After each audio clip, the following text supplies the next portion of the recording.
Welcome back to Squawk Box. This morning, Tesla will build a $1 billion plant in Austin, Texas, making it one of the largest economic development projects in the city's history. Phil LeBeau joins us now with more. Phil.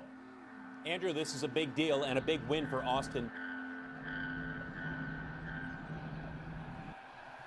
Turn on to MLK and drive east.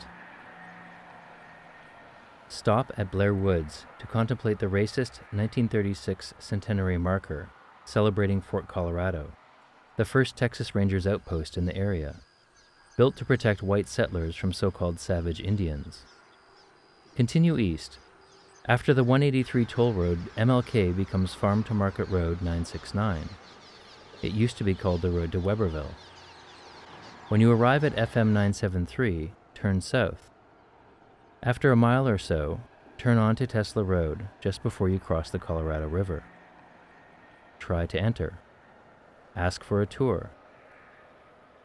After getting refused entry, turn around and continue on to the dirt road under the north side of the 973 bridge. Stop for a while to watch the river flow by. Chat with the guys who are fishing. But remember, they've warned you about the junkies who will break into your car.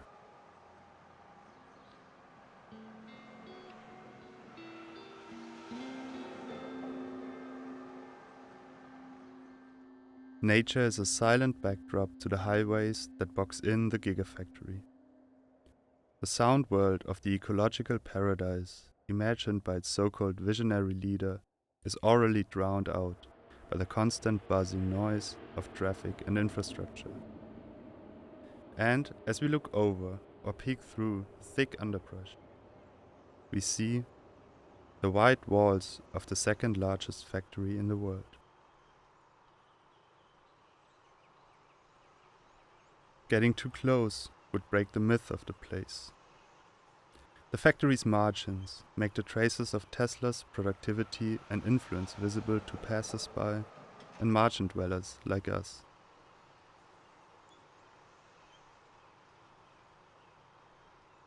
The visibility on the edges sheds light on the invisible within.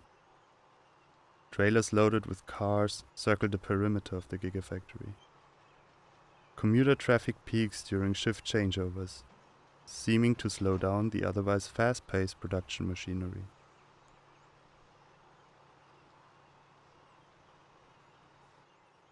The Gigafactory could be another chapter in Roland Barthes' mythologies.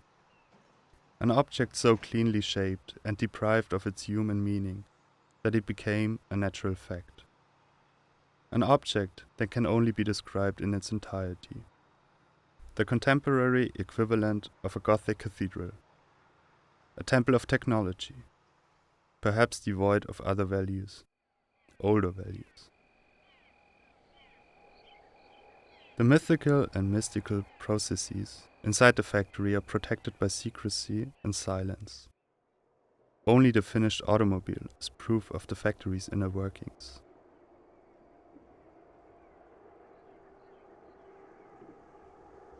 Curious to demystify the factory, we wander out and around the Gigafactory, not sure where the tendrils of the factory process stop spreading across the land. Where people charge their Tesla cars, where newly built cars are transported to shipping sites, or where used cars are brought in for repairs and maintenance. The Gigafactory sprawls into the city of Austin and into nature. It brings a chilling new order to the natural abundance.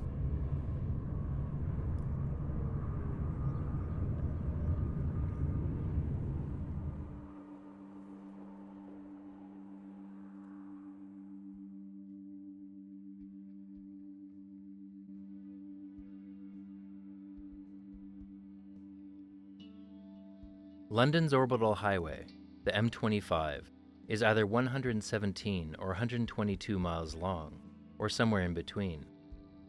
The completing segment of it was opened in 1986. One of its first circumnavigators, a travel editor of the independent newspaper named Simon, chose to undertake the route at the pleasure of others, begging for rides with his thumb out, a hitchhiker.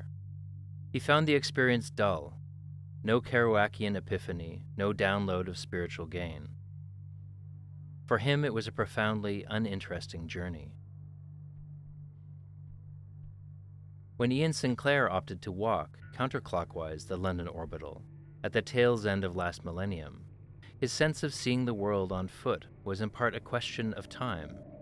He was slowing down, as though to pay respect to all those places rendered unimportant and invisible by highway mobility. Also, it was a question of exposure, embedding his seeing self in the world's illumination, just as he was exposed by greater degrees to the unexpected. With light and shadow as the camera's medium, the agility of the pedestrian photographer cannot be matched, translating scenes of life into depictions of that which once was. So walking is about being in the world of the uncanny. It is about being in the weather world, exposed to elements and exposing sensitive chemicals and generating electrical signals from that first element, light. For Rebecca Solnit, walking is tied to thinking. Exploring the world, she writes in Wanderlust, is one of the best ways of exploring the mind, and walking travels both terrains.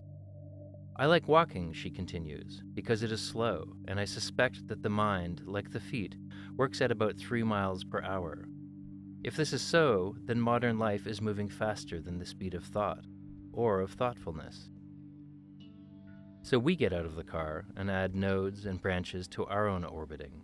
We're casing the joint like absurdist thieves, casing for the sake of casing, sometimes probing the pressure points, like when we ritually enact the ritual of trying to get through the gates and asking innocently who we talk to get a tour. Our orbiting, which is a kind of slacker-inspired reconnaissance where you not only don't know what you're looking at, you're not certain that you particularly care. It would be surly if you had the energy. It is more of an intellectual gamble, but slower, a saunter. If you want to avoid environmental regulations for a factory in the Texas countryside, you need an exemption from the extraterritorial jurisdiction controlled by the closest neighboring city. Getting an exemption used to be difficult, but since the Texas legislature passed a new law in 2023, it's become easier to wriggle free from this modicum of environmental accountability. This is exactly what Tesla did in Austin. Despite promises to create what Musk called an ecological paradise, Tesla pushed for an exemption for its mammoth Gigafactory in the unincorporated land just east of the Texas capital.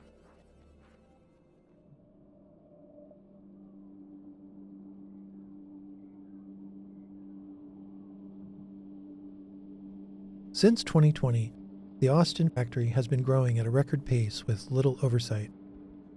We know it employs 20,000 people and will eventually have 3 times that number. We know it is the second biggest building in the world. We know its 10 million square feet will soon have an additional 5.2 million. But we don't know what is really happening in and around the factory. In November 2024, Motor Trend magazine, hardly a radical activist publication, released a story about the Austin Gigafactory. Motor Trend wrote, despite its mission to protect life on Earth, Tesla may be actually endangering the ecosystem near its Texas factory. More concerns were raised in a scathing report from the Wall Street Journal, which claimed that Tesla released egregious amounts of pollution into the nearby area. What were the concerns? A leaky furnace for casting metal parts that may have dripped toxic chemicals into who knows where. Untreated wastewater, which contained chemical waste going into the city's sewer system. An environmental compliance staffer who claims that they were asked to lie multiple times. A stenchy evaporation pond that contained wastewater from construction, chemical spills, and the paint shop. To understand what is at the core of the Gigafactory, we are looking at its periphery, where its impacts are often overshadowed by the supercharged hype around Tesla's job creation and green posturing.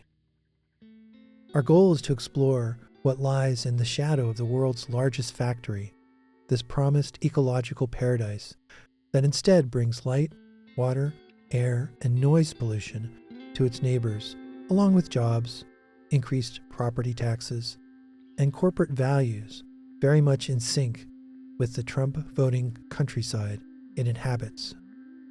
The Gigafactory has created an edgelands where high-tech and big capitals Blitzkrieg are juxtaposed next to fishermen plumbing a sleepy river, possums roaming informal paths through the brush, and a cheap motel that offers illicit thrills for the brave and hardy. What do we mean by edgelands? Paul Farley and Michael Simmons Roberts describe the edgelands in a poetic manner in a book of that title.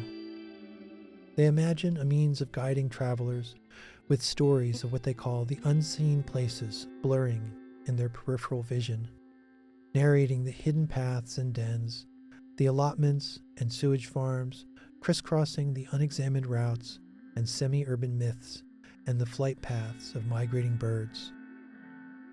They encourage us to listen to the landscape for something like the field recordings linguists make in schoolyards and city streets, the anonymous voices of people who still carry the traces of local places in their mouths, on their tongues, fading in and out of reception like local FM stations on a long drive.